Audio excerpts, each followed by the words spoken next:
Mga pagbati, mga kapwa mahilig sa kasaysayan at maligayang pagbabalik sa Kasaysayan Vibe. Ako ang inyong gabay sa mga nakakabighaning yugto ng nakaraan. Sa pag-aaral natin ng kasaysayang militar at estratehiya, madalas nating iniisip ang mga labanan na may mga baril, kanyon at mga nawasak na hangganan. Ngunit may mga hidwaan sa kasaysayan na hindi nangangailangan ng mga armas o deklarasyon ng digmaan. Ito ang mga tahimik na labanan na nagaganap sa larangan ng ekonomiya, geopolitika at pambansang pag-unlad na nagtatakda sa kapalaran ng mga bansa sa loob ng maraming dekada. Ang matinding paghahambing at kompetisyon sa pagitan ng Thailand at Vietnam sa kasalukuyang panahon ay isang perpektong halimbawa ng ganitong uri ng estratehikong tapatan. Ang estratehikong tapatan na ito ay hindi lamang basta sumasagot sa simpleng tanong kung sino ang mas magaling o sino ang nangunguna. Sa pag-aaral ng malalaking estratehiya ng mga bansa, hindi natin dapat tingnan ito bilang isang zero-sum game kung saan ang tagumpay ng isa ay nangangahulugan ng pagkatalo ng kabila. Ang katotohanan sa likod ng mga geopolitikal na pagbabago ay higit na masalimuot. Parehong may hawak na kani-kanilang natatanging mga bentahe ang Thailand at Vietnam.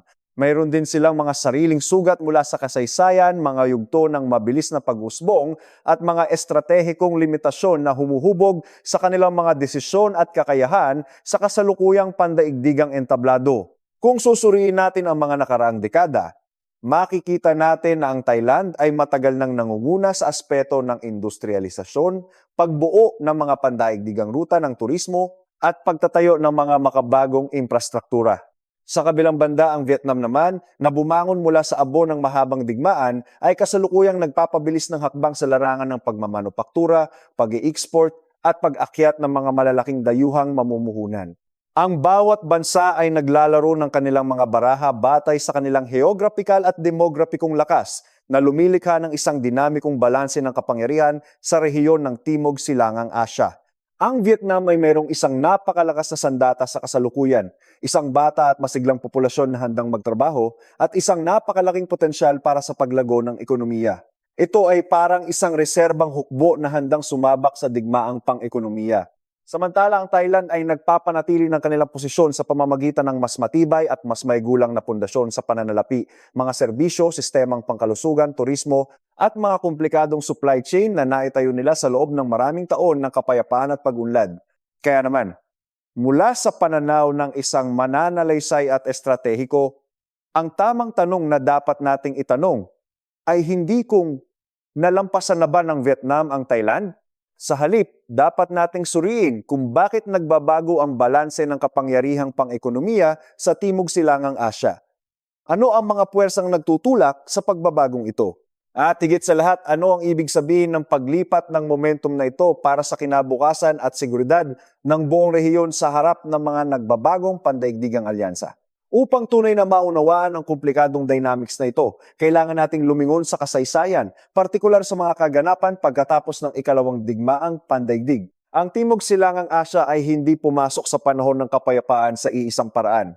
Ang bawat bansa ay nagdala ng magkakaibang kapalaran, nahati ng iba't ibang ideolohiya at nakaranas ng iba't ibang antas ng pinsala. Ang pagkakaibang ito sa kanilang mga pinagdaanan ang naglatag ng pundasyon para sa kanilang kasalukuyang kalagayan at mga estratehikong pagpili. Tingnan natin ang Thailand. Dahil sa kanilang natatanging posisyong geopolitikal at mahusay na diplomasya, hindi sila dumanas ng matinding pagkawasak mula sa digmaan kumpara sa kanilang mga kalapit bansa. Habang ang ibang mga bansa ay nagdurusa sa pagkawasak ng kanilang mga infrastruktura at pagkawala ng milyon-milyong buhay, ang Thailand ay nagawang mapanatili ang kanilang soberanya at maiwasan ang pinakamalalang epekto ng pandaigdigang labanan.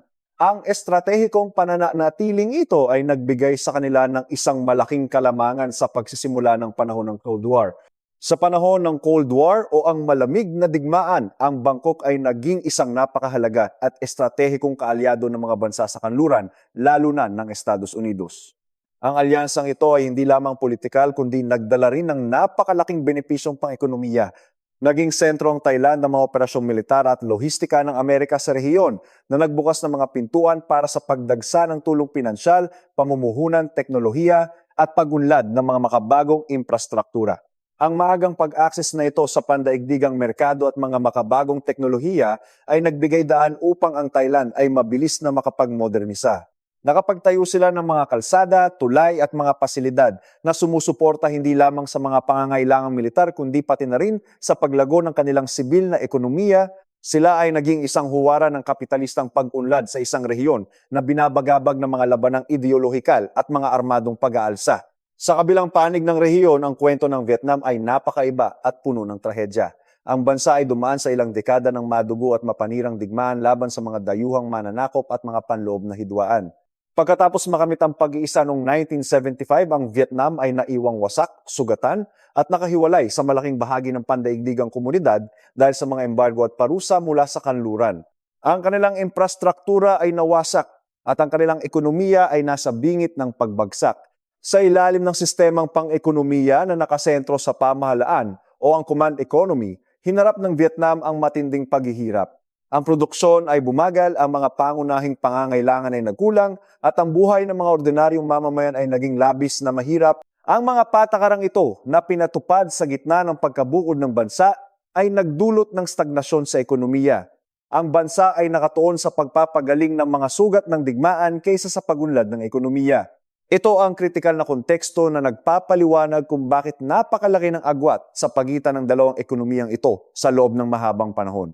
Habang ang Thailand ay mabilis na umaarangkada patungo sa industrialisasyon at integrasyon sa pandaigdigang merkado, ang Vietnam ay nakikipaglaban pa rin upang patatagin ang kanilang bansa pagkatapos ng digmaan. Sinusubukang pakainin ang kanilang populasyon at naghahanap ng paraan upang makaahon sa matinding kahirapan. Pagsapit ng dekada 1980 at unang bahagi ng dekada 1990, ang Thailand ay sumikat bilang isa sa mga pinakamasigla at pinakamabilis na lumagong ekonomiya sa buong Asya. Sila ay naging isang Asian Tiger Cub. Ang kanilang mga patakaran na bukas sa dayuhang pamumuhunan ay nagbunga ng napakagandang resulta. Ang bansa ay naging isang paboritong destinasyon para sa mga kumpanyang naghahanap ng murang lakas paggawa at paborableng kondisyon sa pagninegosyo. Bumuhos ang mga dayuhang pamumuhunan lalo na mula sa bansang Hapon. Ginamit ng mga kumpanyang Hapones ang Thailand bilang kanilang pangunahing base ng produksyon sa Timog Silangang Asya. Ang pag-agos na ito ng kapital at teknolohiya ay nagdulot ng mabilis na pag-usbong ng mga industrial park, pagpapalawak ng mga kalsada, daungan at mga paliparan. Ang infrastruktura ng bansa ay nagbago ng husto upang suportahan ang lumalaking sektor ng pagmamanupaktura. Ang kabiserang lungsod na Bangkok ay nagbagong anyo at naging isang pangunahing sentro ng komersyo, turismo at pananalapi sa rehiyon. Ang mga matataas na gusali at modernong pasilidad ay nagpabago sa skyline ng lungsod. Naging simbolo ito ng tagumpay sa ekonomiya at naging pangunahing destinasyon para sa mga turista at negosyante mula sa buong mundo na lalong nagpalakas sa kanilang ekonomiya. Ang industriya ng paggawa ng sasakyan at elektronika ay unti-unting naging mga haligi ng ekonomiya ng Thailand. Tinawag pa nga silang Detroit of Asia dahil sa dami ng mga pabrika ng sasakyan na nag-ooperate doon. Ang pagunlad na ito ay lumikha ng isang imahe ng isang makabago, bukas at pandaigdigang Thailand na nagpapakita ng kanilang kakayahang makipagsabayan sa mga maunlad na bansa. Sa mismong panahon din na ito, ang Vietnam ay nagsimula ng isang napakahalagang yugto sa kanilang kasaysayan, ang patakarang Doi Moi o Renovation noong 1986. Ito ay isang malaking estratehikong pagbabago sa pag-iisip ng pamahalaan. Napagtanto ng mga lider ng Vietnam na ang kanilang lumang sistema ay hindi na epektibo at kailangan nilang magbago upang mabuhay at umunlad sa isang mabilis na nagbabagong mundo. Ang Doi Moi ay naghudyat ng paglipat mula sa isang mahigpit na sentralisadong pamamahala sa ekonomiya patungo sa isang mas bukas na modelong pang-ekonomiya. Pinahintulutan nito ang paglago ng pribadong sektor, hinikayat ang pagninegosyo at pinasimulan ang pag-akyat sa mga dayuhang mamumuhunan. Ito ay isang matapang na hakbang na nagbukas ng pinto ng Vietnam sa pandaigdigang komunidad pagkatapos ng mahabang panahon ng pag-iisa. Siyempre sa simula ang prosesong ito ay mabagal at puno ng napakaraming hamon. Hindi madaling baguhin ang isang buong sistema ng pamamahala sa ekonomiya. Maraming mga regulasyon ang kailangang ayusin, mga institusyon ang kailangang itayo at ang kaisipan ng mga tao ay kailangang magbago. Ngunit ang mga reformang ito ay naglatag ng isang napakatibay na pundasyon para sa pangmatagalang pagbabago at pag-unlad ng Vietnam sa mga susunod na dekada. Pagkatapos dumating ang taong 1997, ang krisis pinansyal sa Asya ay yumanig sa buong rehiyon. Ang krisis na ito ay nagsimula mismo sa Thailand nang ang kanilang pera ang BAT ay napilitang palutangin dahil sa kawalan ng sapat na reserba ng dayuhang salapi upang depensahan ito. Ang pagbagsak ng halaga ng BAT ay nagdulot ng malaking pagkalugi sa sistema ng pananalapi ng bansa. Ang epekto ng krisis ay napakatindi. Maraming mga kumpanya at negosyo ang nalugi, ang tiwala ng mga mamumuhunan sa merkado ay bumagsak, at ang ekonomiya ng Thailand ay napilitang pumasok sa isang masakit at mahabang yugto ng muling pagbubuo. Maraming tao ang nawalan ng trabaho, at ang mabilis na paglago na naranasan nila sa mga nakaraang taon ay biglang huminto. Ito ay isang matinding sampal sa kanilang umaarangkadang ekonomiya. Hindi ito nangangahulugan ng katapusan para sa Thailand. Nakabawi sila sa paglipas ng panahon sa pamamagitan ng mga reforma at tulong mula sa labas. Ngunit ang krisis noong 1997 ay isang malaking burda sa kanilang kasaysayan. Ito ay isang turning point na nagpabago sa trajectory ng kanilang paglago. Ang Vietnam ay naapektuhan din ng krisis na ito dahil sa pangkalahatang paghina ng ekonomiya sa rehiyon. Ngunit dahil ang kanilang antas ng integrasyon sa pandaigdigang sistemang pinansyal ay hindi pa ganoon kalalim kumpara sa Thailand, ang direktang pinsala sa kanilang panloob na ekonomiya ay hindi kasing lala.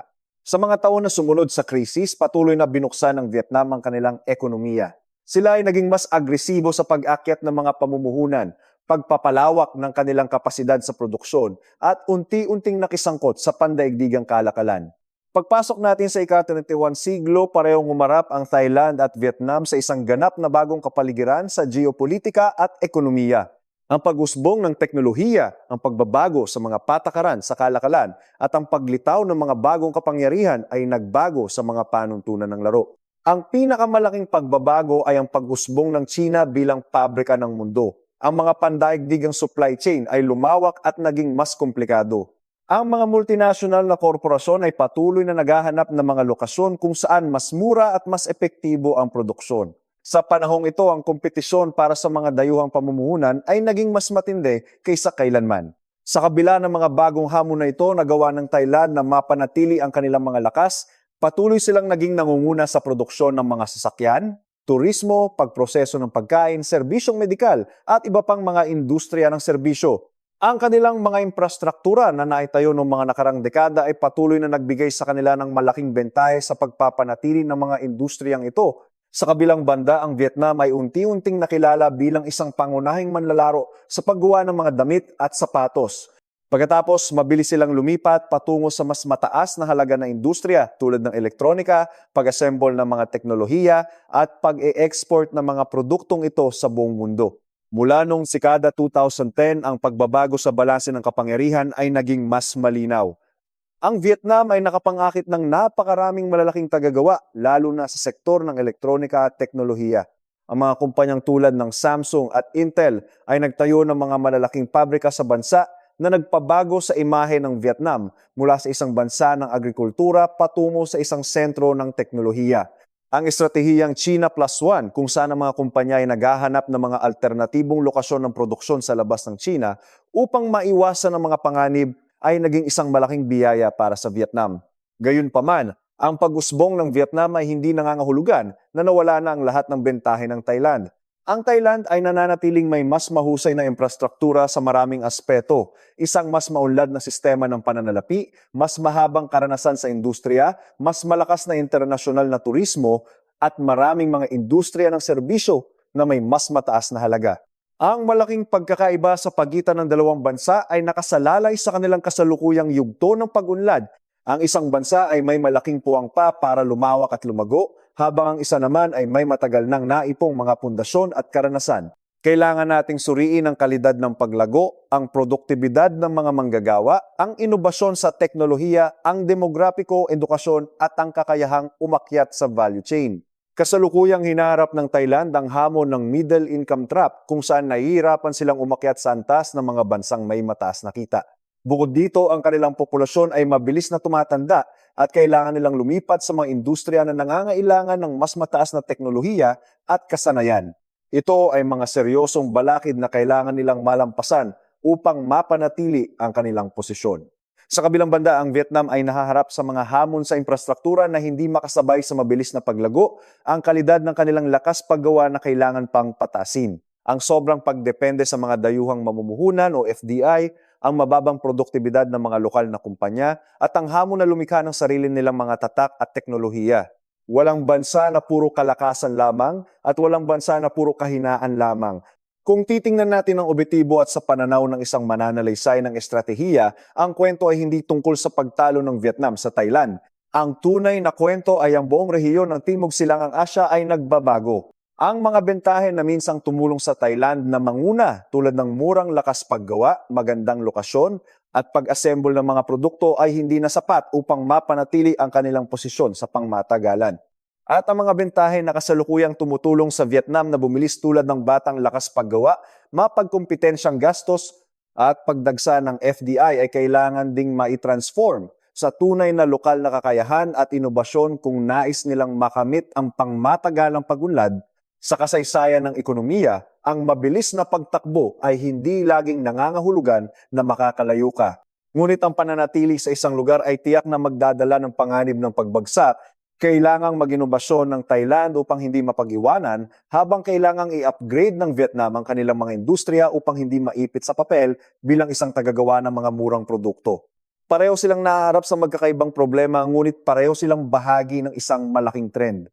Ang Timog Silangang Asya ay nagiging isang lalong mahalagang sentro ng ekonomiya at geopolitika sa bagong kayusan ng mundo. Kaya sa halip na ituring ang Thailand at Vietnam bilang dalawang magkalaban na kailangang sirain ang isa't isa, mas mainam na tingnan sila bilang dalawang piraso ng isang puzzle sa isang rehiyong patuloy na umaangat.